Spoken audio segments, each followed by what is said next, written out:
माझी 2840 लोकांची यादी होती माझ्याजवळ.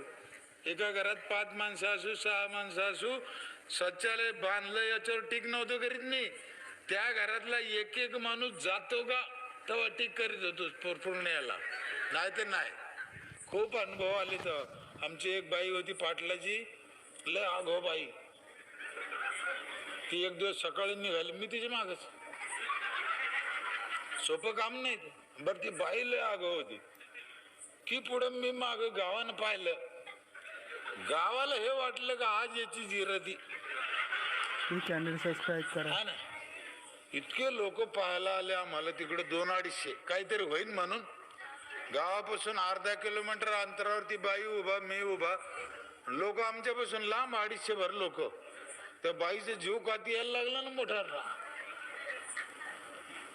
अरे लोकाला हे वाटलं काहीतरी आज इथं होईल, पण तिथं काही झालंच नाही.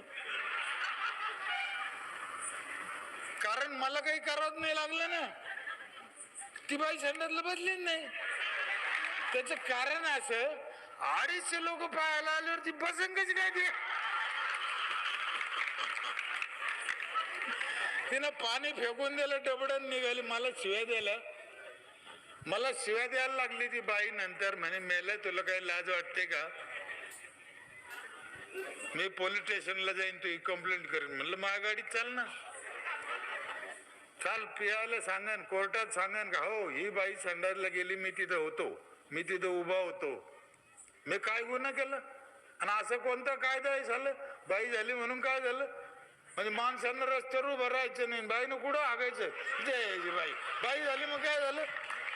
ही कोणती रीत आहे? पण ते सरपंचात एवढी झालं पाहिजे उभं राहायचं.